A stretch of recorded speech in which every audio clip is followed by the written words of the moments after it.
Netaji Subhash Chandra Bose government degree college Lucknow ने पिछले कुछ महीनों में जो गतिविधियां की उनसे मैं लगातार जुड़ा भी रहा, उनको ऑब्जर्व भी करता रहा।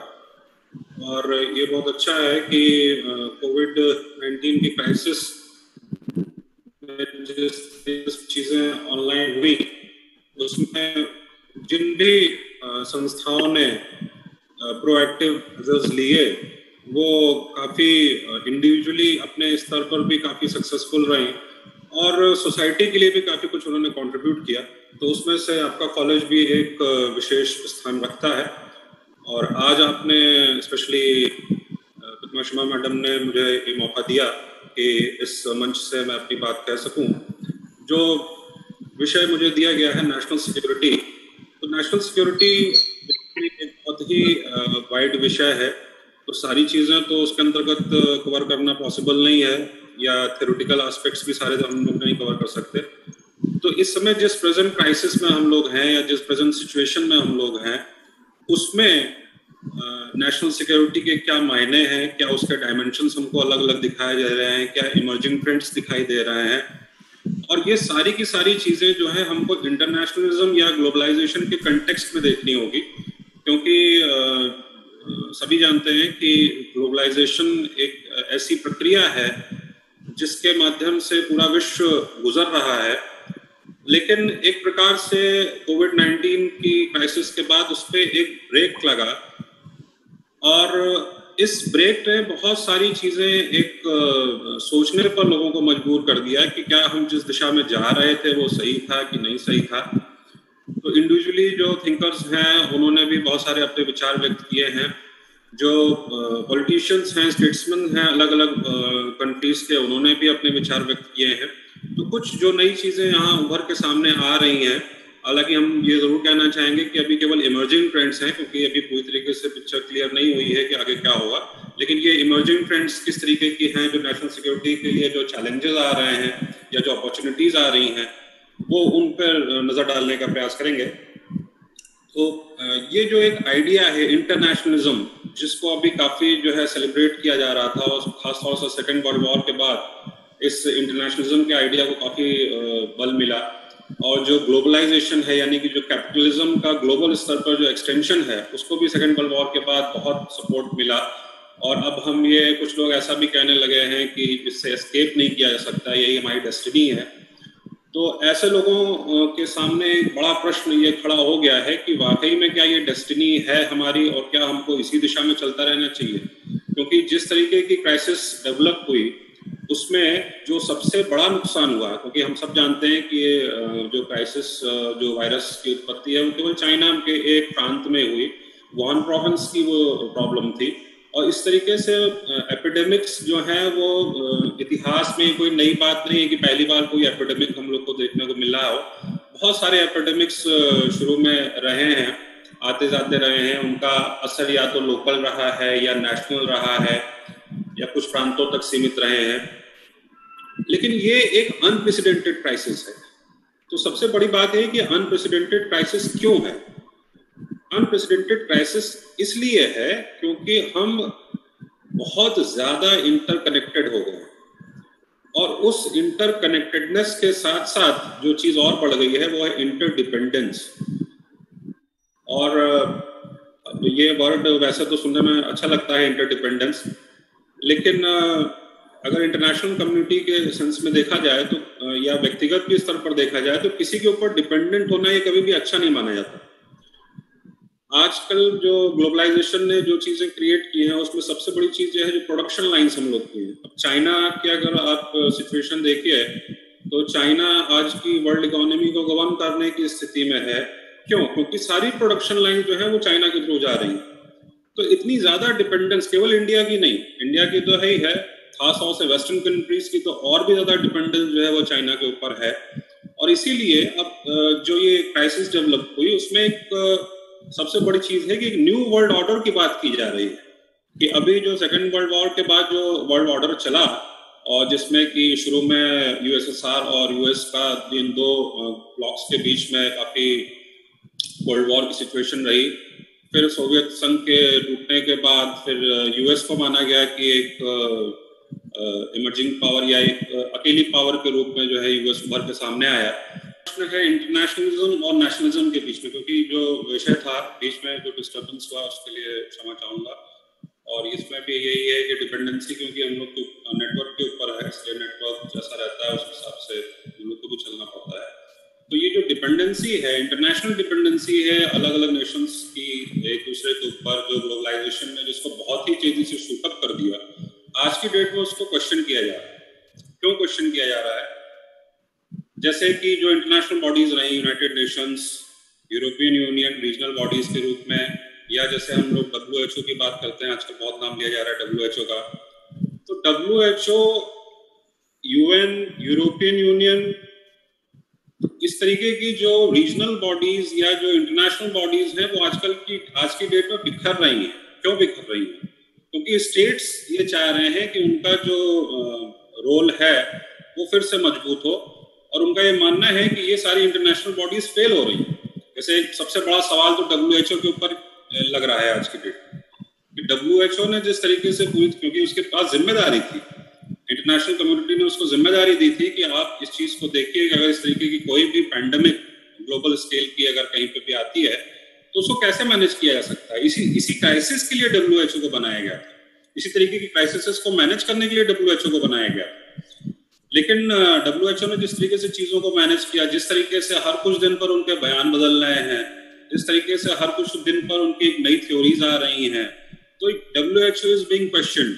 तो ये केवल WHO का सवाल नहीं है, ये सवाल उस चीज का है कि जो सिस्टम हम लोग ने सेकेंड वर्ल्ड वॉर के बाद डेवलप किया, वो उस सिस्टम को क्वेश्चन किया जा रहा है आज के डेट में। एक प्रकार से केवल एक वर्ड में हम कहें तो वो ग्लोबलाइजेशन को चैलेंज किया जा रहा है, ग्लोबलाइजेशन को क्वेश्चन किया जा रहा है आज के डेट में। कि एक प्रांत से, विश्व के एक देश के एक प्रांत से निकली हुई एक बीमारी जो है पूरे विश्व में फैल गई आज की डेट में। तो ये किस वजह से हो रहा है? क्योंकि हम लोग एक दूसरे से इंटरकनेक्टेड हैं, इंटरडिपेंडेंट हैं, हम लोग के जो सप्लाई चेन्स हैं, हम लोग की जो इकोनॉमीज हैं वो एक दूसरे के ऊपर इतनी ज्यादा इंटरडिपेंडेंट है, और इसकी वजह से सरवाइव करने के लिए हमको ये जरूरी है। आपने देखा कि किस तरीके से लॉकडाउन की सिचुएशन में सबसे बड़ी जो सवाल पैदा हुआ वो ये हुआ कि इकोनॉमी रन कैसे करेगी, नेशनल इकोनॉमीज ढह जाएंगी, इंटरनेशनल इकोनॉमी ढह जाएगी। तो इस तरीके से जो डिपेंडेंस है कंट्रीज की एक दूसरे के ऊपर, उसने एक नया सवाल खड़ा किया कि क्या वाकई में ये डिपेंडेंस होनी चाहिए। इसीलिए आपने भारत के कंटेक्स्ट में देखा कि भारत के प्रधानमंत्री जो है वो आत्मनिर्भर भारत की बात करते हैं। तो ये जो सेल्फ सफिशिएंसी की बात हो रही है आज की डेट में, वो इसीलिए हो रही है क्योंकि जो इंटरनेशनलिज्म है, जो ग्लोबलाइजेशन है, उससे एक प्रकार का मोह भंग हुआ है। लोगों को ये लग रहा है कि इस तरीके की क्राइसिस जो है, जिस तरीके से क्राइसिस अचानक से पूरे विश्व में फैल गई, तो ये किस कारण से है? इसी कारण से है क्योंकि जिस प्रकार का विश्व हमने क्रिएट किया, जिस प्रकार की व्यवस्था हमने क्रिएट की, उस व्यवस्था का ही ये परिणाम है, कहीं कह सकते हैं इसका दुष्परिणाम है कि ये चीज सामने आ रही है। हर चीज का कहीं ना कहीं कुछ ना कुछ पॉजिटिव्स भी होते हैं, नेगेटिव्स भी होते हैं। अभी तक केवल ग्लोबलाइजेशन को सेलिब्रेट किया जाता था, अब ग्लोबलाइजेशन को बाकायदा क्वेश्चन किया जा रहा है। और इसमें एक बड़ा महत्वपूर्ण पक्ष है जिसको आपके सामने रखने का प्रयास करेंगे। सन 1909 में 1909 में महात्मा गांधी की जो पुस्तक आई थी हिंद स्वराज, उन्होंने उसमें एक चीज इंगित की थी जो आज के समय में बहुत रेलिवेंट है, बहुत ही ज्यादा रेलिवेंट दिखाई देती है। उन्होंने ये कहा था कि ये जो इंटर कनेक्टेडनेस है, खासतौर से उस समय तो ट्रांसपोर्ट और कम्युनिकेशन ये सारी चीजें डेवलप ही हो रही थी, बहुत इनिशियल स्टेज में थी, लेकिन उस समय उन्होंने इस चीज को भांप लिया था कि ये जितना भी ट्रांसपोर्ट एंड कम्युनिकेशन डेवलप हो रहा है, खासतौर से जो ट्रांसपोर्ट डेवलप हो रहा है, वो आगे चल के एक बहुत बड़ी समस्या को क्रिएट कर सकता है। उन्होंने खास तौर से एपिडेमिक वर्ड यूज किया। ये केवल महामारियां फैलाने के लिए इस तरीके की चीजें जो हैं वो एक आने वाले समय में बहुत बड़ी समस्या बन सकती है। और ये कंटेक्स्ट, ये जो जिस बारे में उन्होंने बात की वो रेलवेज के बारे में बात की। तो उन्होंने कहा कि रेलवेज अभी तो सुनने में बहुत अच्छा लग रहा है कि पूरे देश को जोड़ दिया और सब लोग एक दूसरे से मिल रहे हैं, जुल रहे हैं, सारी चीजें इंटरकनेक्टेड हो रही हैं, लेकिन उन्होंने ये चेताया था कि आगे चल के ये महामारी फैलाने का साधन हो सकता है। तो एक दूरदर्शी महात्मा की बात को जो है आज हम लोग देख सकते हैं कि वो चरितार्थ होते हुए दिखाई दे रही है। अब क्योंकि उनके समय में इंफ्रास्ट्रक्चर दूसरा था, हमारे समय में इंफ्रास्ट्रक्चर पूरी तरीके से ग्लोबलाइज्ड है, और इसीलिए जो क्राइसिस है, जो एपिडेमिक है, ये भी ग्लोबलाइज्ड है। इसका सोर्स लोकल है, लेकिन जो इसका इफेक्ट है वो ग्लोबल हो रहा है। तो ये कहीं ना कहीं जो एक विश्व दृष्टि हम लोग ने विकसित की, और जहां पर हम लोग ने मान लिया था कि ग्लोबलाइजेशन का कोई ऑप्शन नहीं है, हमको इससे बिल्कुल उसको स्वीकार कर लेना चाहिए और इससे बाहर निकलने का कोई तरीका नहीं है, वो चीजें आज की डेट में जो है क्वेश्चन हो रही है। बड़े बड़े न केवल जो विचारक हैं, विचारकों ने तो पहले भी इसको चैलेंज किया था, लेकिन आज की डेट में जो स्टेट्समैन हैं, जो वर्ल्ड लीडर्स हैं, जो पहले खुद ही इस व्यवस्था में विश्वास रखते थे, वो पीछे हटने का प्रयास कर रहे हैं। जर्मनी इसको क्वेश्चन कर रहा है, ब्रिटेन इसको क्वेश्चन कर रहा है, यूरोपियन यूनियन तो पूरी तरीके से बिखर रहा है एकदम से इसके बाद, क्योंकि वहां पर जो नेशनलिज्म का भाव है, हम सब लोग जानते हैं कि यूरोप से ही नेशनलिज्म एक प्रकार से शुरू हुआ, और आज के डेट में वो नेशनलिज्म जो है वो वापस जो है यूरोपियन कंट्रीज में पुनः जागृत हो गया। उनका ये कहना है कि इस रीजनलिज्म से, इस इंटरनेशनलिज्म से हमें कोई लाभ नहीं है, बल्कि हमने तो एक बहुत बड़ी क्राइसिस अपने मोल ले ली जो हम मैनेज ही नहीं कर पा रहे। तो इसलिए एक पूरा वर्ल्ड ऑर्डर ही चेंज हो रहा है, और इस नए वर्ल्ड ऑर्डर में नेशनल सिक्योरिटी के भी कुछ नए मायने निकल के आएंगे। और जैसा कि अभी आपके सामने रखा गया कि सेल्फ सफिशिएंसी ये सबसे बड़ा पॉइंट है, कि अगर हमको नेशनल सिक्योरिटी, अपनी नेशनल सिक्योरिटी को मजबूत करना है, किसी भी देश की अपने नेशनल सिक्योरिटी को मजबूत करना है, तो उसके लिए सबसे इंपॉर्टेंट चीज आज की डेट में आ रही है सेल्फ सफिशिएंसी। जो सप्लाई चेन्स हैं, खासतौर से जो पोस्ट इंडस्ट्रियल सोसाइटीज हैं, जैसे कि यूरोपियन कंट्रीज हैं, जो वेस्ट की कंट्रीज हैं, जहां पर मैन्युफैक्चरिंग लगभग पूरी तरीके से बंद हो गई थी, जो पूरी तरीके से चाइना पर डिपेंडेंट थे, अब वहां पर ये बात उठ रही है कि तो वापस जो है मैन्युफैक्चरिंग जो है वो अपने देश में लाई जाए, कम से कम एसेंशियल कमोडिटीज जो हैं उनकी सप्लाई चेन्स कभी भी ब्रेक ना होने पाए। इसलिए सारी की सारी जो प्रोडक्शन है, मैन्युफैक्चरिंग है, वो वापस देश में आए। तो पोस्ट इंडस्ट्रियलाइज सोसाइटीज के बाद अब वो फिर से जो है मैन्युफैक्चरिंग सेक्टर में जाना चाह रहे हैं, फिर से इंडस्ट्रियलाइज होने का प्रयास कर रहे हैं। तो एक वापस लौटने का एक प्रयास जो है वो राष्ट्रीय स्तर पर भी, अंतर्राष्ट्रीय स्तर पर भी हम लोग देख सकते हैं। और ये बिल्कुल एक आनंद कुमार स्वामी, जिस आनंद कुमार स्वामी के नाम से कुमार स्वामी फाउंडेशन लखनऊ में बना हुआ है, मैं उसका फाउंडिंग मेंबर भी हूँ। तो आनंद कुमार स्वामी के बारे में बहुत कम लोग जानते हैं, लेकिन उन्होंने एक बात कही थी कि when you reach the age, जब आप एकदम किनारे पहुंच जाते हैं, क्लिफ पे पहुंच जाते हैं, तो नेक्स्ट स्टेप लाइज बैकवर्ड्स। अगर आप अगला स्टेप फॉरवर्ड रखते हैं तो आप सीधे खाई में गिर जाएंगे। तो अगला स्टेप कहाँ रखना पड़ेगा? पीछे ही रखना पड़ेगा। तो जिस ग्लोबलाइजेशन की दौड़ में हम लोग दौड़ रहे थे, अंधाधुंध तरीके से दौड़ रहे थे, उसका कितना बड़ा दुष्परिणाम हो सकता है, ये विश्व के सामने आज की डेट में है। केवल 2-3 महीने के अंतराल में एक समस्या जो एक छोटे से प्रांत में शुरू हुई थी, वो कैसे पूरी तरीके से ग्लोबलाइज हो गई। उसके पहले, उसके पीछे और भी चीजें आ रही हैं, जैसे कि इंटेंशन क्या था। बहुत ज्यादा लोग ये भी सवाल उठा रहे हैं कि इसमें चाइना का इंटेंशन नहीं सही था। वो सारी चीजें अलग हैं, लेकिन जिस तरीके से प्रोपोगेट हुई ये प्रॉब्लम, तो ये सबसे बड़ा तो नेशनल सिक्योरिटी के लिए मुद्दा आज की डेट में ये बना हुआ। सारी फ्लाइट्स बंद कर दी गई, इंटरनेशनल फ्लाइट्स, डोमेस्टिक फ्लाइट्स। आप जानते हैं कि रेलवेज, जब से रेलवे शुरू हुई है, पहली बार उनके इतिहास में ऐसा हुआ कि रेलवेज को बंद कर दिया गया। तो ये क्या बंद किया गया अल्टीमेटली? इंटरकनेक्टेडनेस। जिस इंटरकनेक्टेडनेस को, जिस इंटरडिपेंडेंस को हम सेलिब्रेट कर रहे थे, उसको एकदम से हमने शन कर दिया, एकदम से छोड़ दिया। किस लिए? अपने सर्वाइवल के लिए। तो यहाँ पर जो प्रश्न उठा है वो सर्वाइवल का प्रश्न है। तो वो केवल अगर नेशनल डायमेंशन में देखेंगे तो नेशंस के सर्वाइवल का प्रश्न है, व्यक्तियों के सर्वाइवल का प्रश्न है, कम्युनिटीज के सर्वाइवल का प्रश्न है। तो कितना बड़ा एक सवाल खड़ा हो गया है कि अभी तक हम लोग ग्लोबल विलेज की बात करते थे। वसुधैव कुटुंबकम का जो सिद्धांत है, उसको ये माना जाता था कि ग्लोबलाइजेशन झलकता है उसमें, बल्कि उसके नेतार्थ बिल्कुल दूसरे थे, लेकिन लोगों को ये कहना था कि उसमें ग्लोबलाइजेशन झलकता है। आज की डेट में ग्लोबल विलेज का आइडिया फेल होता हुआ नजर आ रहा है। अब तो ये प्रश्न उठ रहा है कि अपना विलेज बच जाए, यही बहुत बड़ी बात है। तो ये जो ग्लोबल विलेज का जो एक आइडिया हम लोग ने, एक बलून क्रिएट कर रखा, तो वो अचानक बर्स्ट हो गया। तो इतने ज्यादा सवाल सामने आ गए हैं, इतनी बड़ी क्राइसिस सामने आ गई है कि बहुत सारी चीजें अभी से नहीं कही जा सकती कि आगे किस रूप में वो डेवलप होंगी। लेकिन जो ट्रेंड्स हैं वो जरूर इस तरीके से दिखाई दे रहे हैं। और एक जो सबसे इम्पोर्टेंट ट्रेंड है वो आ रहा है नेशनलिज्म। नेशनलिज्म वापस फिर से आ रहा है। इंटरनेशनलिज्म में लोगों का विश्वास कम हो रहा है, घट रहा है, बहुत तेजी से घट रहा है। ग्लोबलाइजेशन में बहुत तेजी से विश्वास घट रहा है। जर्मनी के आप स्टेटमेंट सुनिए, आप यूएस के स्टेटमेंट सुनिए, इन सब कंट्रीज में जो भी वेस्टर्न पावर्स हैं सबने इस चीज को रियलाइज किया इस क्राइसिस में कि जो जिस प्रोसेस के थ्रू ये वर्ल्ड गुजर रहा है उसमें कहीं ना कहीं हमको एक मेजर रीथिंकिंग की आवश्यकता है। और बहुत से लोग तो बहुत सारे विचारक अब ये भी बात करने लगे हैं कि अब हम बिल्कुल एक नए जीवन में प्रवेश करने जा रहे हैं। तो इसलिए pre corona crisis and post corona crisis, तो हर चीज को अब इस बाइफर्केशन में देखा जाएगा। तो वर्ल्ड ऑर्डर को भी अब हम लोग इसी बाइफर्केशन में देखेंगे कि प्री कोरोना जो है वर्ल्ड ऑर्डर क्या था, पोस्ट कोरोना वर्ल्ड ऑर्डर क्या होगा। तो पोस्ट कोरोना जो वर्ल्ड ऑर्डर होगा तो उसमें जो चीज दिखाई दे रही है उभरती हुई वो ये है कि नेशनलिज्म जो है वो काफी सुदृढ़ हो रहा है। भारत में भी आप देखते हैं कि अभी फिर से वही बात आई थी कि आत्मनिर्भर भारत की बात की जा रही है। तो जो अभी तक ग्लोबलाइजेशन और एफडीआई और इन सब पे चर्चा होती थी कि कितना फॉरेन इन्वेस्टमेंट हो रहा है इंडिया में और कितनी क्या चीज हो रही, अभी हो रहा है कि सारी की सारी चीजें जितना हो सके उतना हमको इंडिजिनस होने की जरूरत है, उतना ज्यादा हमको लोकल प्रोडक्शन की आवश्यकता है।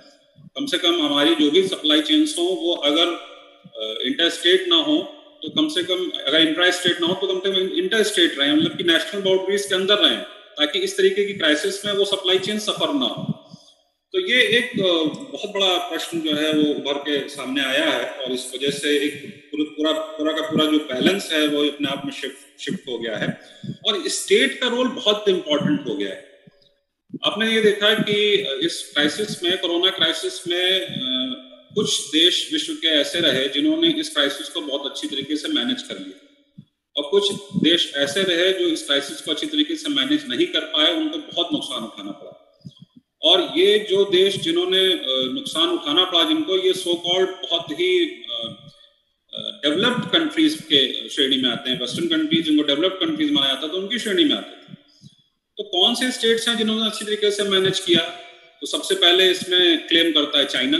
चाइना कहता है कि भाई हमारे यहाँ से प्रॉब्लम शुरू हुई थी लेकिन सबसे पहले जो है हमने सबसे अच्छे तरीके से इफेक्टिवली हमने कंट्रोल किया। फिर जापान ने कंट्रोल किया, साउथ कोरिया ने कंट्रोल किया, सिंगापुर जो एक कॉस्मोपॉलिटन सिटी है उसने जो है, कॉस्मोपॉलिटन स्टेट है, उसने कंट्रोल किया। तो आज की डेट में ये सारे स्टेट्स कह रहे हैं कि आप हमको रोल मॉडल की तरीके से देखिए, हमारे पॉलिटिकल सिस्टम को एक रोल मॉडल की तरीके से देखिए और कैसे हमने सिचुएशंस को मैनेज किया, ये दुनिया के सामने एक रोल मॉडल बन रहा है, ये एग्जाम्पल बन रहा है। और जो स्टेट्स इसमें कमजोर पड़े, सबसे बड़ा नुकसान इटली का साइज के हिसाब से अगर देखा जाए तो इटली है, जर्मनी, यूएस ने जिस तरीके से जो रिसोर्सेज अपनी खोई इसमें, ह्यूमन रिसोर्सेज और बाकी जो इकोनॉमी को जो लॉस हुआ वहां पर, इन सब चीजों को अगर देखा जाए तो कुछ स्टेट्स जो हैं उन्होंने मैनेज कर ली चीजों को और कुछ स्टेट्स आज भी नहीं मैनेज कर पा रहे हैं या उस तरीके से नहीं मैनेज कर पा रहे हैं जैसा बाकी लोग क्लेम करते हैं। तो यहाँ पे एक नया प्रश्न ये है कि रोल ऑफ स्टेट बहुत इंपॉर्टेंट हो गया है।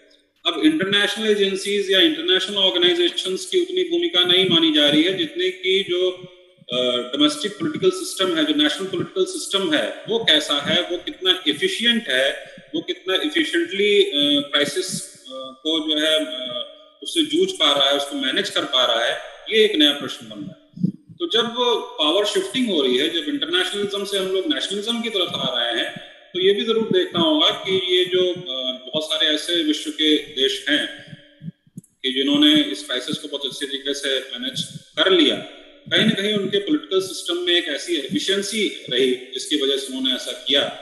और ये जरूर देखना होगा कि अब जो नए तरीके के जो वर्ल्ड ऑर्डर आएगा और जो नई पॉलिटिक्स, क्योंकि ये जितने भी वेस्टर्न स्टेट्स हैं ये सब लिबरल डेमोक्रेसीज हैं और चाइना हम सब जानते हैं कि एक कम्युनिस्ट कंट्री है। तो इस कम्युनिस्ट कंट्री ने या एक टोटलिटेरियन जो कंट्री है उसने किस तरीके से चीजों को मैनेज किया और वेस्टर्न डेमोक्रेसीज कितनी बुरी तरीके से फेल हो गई। तो ये भी एक नया डिबेट उभर के सामने आ रहा है कि what's the viable political system, कौन सा ऐसा पॉलिटिकल सिस्टम है जो वायबल है, जो हमारे लिए उचित है। तो ये काफी चीजें हैं जो डेवलप हो रही हैं इधर और आगे भी इसमें होती रहेंगी। तो सबसे बड़ी जो बात उधर के सामने आ रही है कि किसी न किसी तरीके से डिपेंडेंसी को कम करना पड़ेगा। नेशनल सिक्योरिटी को अगर मजबूत करना है, अगर नेशनली जो है हमको मजबूत बनना है, तो हमको कहीं ना कहीं जो है डिपेंडेंसी को कम करना पड़ा। खत्म तो नहीं कर सकते, अचानक कुछ भी खत्म नहीं हो सकता। हमने देखा कि जैसे भारत ने बहुत सारे ऐसे स्टेप्स लिए, चाइना के तमाम सारे एप्स को बैन किया, तमाम सारी कंपनीज को ब्लैकलिस्ट किया। इन सब के बाद भी चाइना अभी भी कॉन्फिडेंट है, वो कहता है कि इंडिया जो है वो ज्यादा कुछ नहीं कर सकता। क्यों ऐसा कह रहा है? क्योंकि उसको पता है कि इंडियन इकोनॉमी जो है वो चाइना के ऊपर आज की डेट में कितनी डिपेंडेंट है, कितना प्रतिशत व्यापार हो रहा है, उस व्यापार की वजह से जो है एक दूसरे के ऊपर कितनी डिपेंडेंसी है। तो एकदम से सारी चीजें खत्म तो नहीं हो सकती, लेकिन हाँ धीरे धीरे हमको जो है पुनः आत्मनिर्भर होना पड़ेगा। जो गांधी जी का भी आइडिया है सेल्फ सफिशिएंसी का, तो उनका तो आइडिया बिल्कुल ग्राम स्वराज का आइडिया था, लेकिन हम उस लेवल पर अगर नहीं भी सोच रहे हैं आज की डेट में, कम से कम हमको नेशनल लेवल पे सोचना पड़ेगा कि जो नेशनल सेल्फ सफिशिएंसी है वही नेशनल सिक्योरिटी को आज की डेट में कर सकती है। कि नेशनल सिक्योरिटी अगर मेंटेन करनी है, नेशनल सिक्योरिटी को बनाए रखना है, तो उसके लिए नेशनल सेल्फ सफिशिएंसी जो है वो इम्पोर्टेंट है। और हम लोग देख रहे हैं कि भारत और विश्व के तमाम सारे देश इस तरीके की सेल्फ सफिशिएंसी की ओर अग्रसर हैं। तो वैसे तो मैंने कहा कि बिल्कुल क्राइसिस अभी चल ही रही है, इसमें बहुत सारी ऐसी चीजें हैं जो नई उभर के सामने आ रही हैं, आगे भी आएंगी, लेकिन उसमें से कुछ जो महत्वपूर्ण बिंदु थे उनको हमने आपके सामने रखने का प्रयास किया। और इस पे रिसर्चेस भी चल रही हैं और रिसर्चेस भी हो सकती हैं आने वाले समय में। और बहुत सारे ऐसे डायमेंशंस हैं जिस पर थिंकर्स ने विचार व्यक्त करना शुरू ही नहीं कर दिया है, बल्कि एक बकायदा अंडर करंट चल रहा है इस समय इंटरनेशनल कम्युनिटी में, नेशनल लेवल पे। तो इन सारी चीजों को देखते हुए एक पुनः विचार करने की आवश्यकता है। एक नया वर्ल्ड ऑर्डर हमारे सामने आने जा रहा है, हमारे सामने एक पूरी की पूरी नई व्यवस्था आने जा रही है, क्योंकि जो वर्तमान व्यवस्था है उसके ऊपर से पूरी तरीके से विश्वास लोगों का हो चुका है। तो कितनी कब ये ट्रांजिशन होगा, कैसे होगा, कितना समय लगेगा, ये एक अलग सवाल है। लेकिन जो चैलेंज है जिसको अभी तक केवल थ्योरेटिकल चैलेंज माना जाता था, आज की डेट में वो एक प्रैक्टिकल चैलेंज है। अभी तक ग्लोबलाइजेशन को जितने भी चैलेंजेस दिए जाते थे वो कहते थे कि सब कुछ थ्योरेटिकल चैलेंजेस, इनका कोई मतलब नहीं है। लेकिन आज की डेट में जो ग्लोबलाइजेशन के सामने चैलेंज है वो एक प्रैक्टिकल चैलेंज है, उसको सब लोग अनुभव कर रहे हैं, देख रहे हैं। तो इससे कोई अपनी जो है नजर नहीं चुरा सकता, इसको सबको फेस करना है। तो ऐसे में जो नया वर्ल्ड ऑर्डर आ रहा है उसमें अगर हम अपनी नेशनल सिक्योरिटी को मजबूत करना चाहते हैं तो नेशनल सेल्फ सफिशिएंसी यही मंत्र जो है वो हमें स्वीकार करना पड़ेगा। फिर से कॉलेज का और प्रतिमा शर्मा मैडम का बहुत बहुत धन्यवाद, जिन्होंने मुझे इस मंच से अपनी बात व्यक्त करने का मौका दिया। बहुत बहुत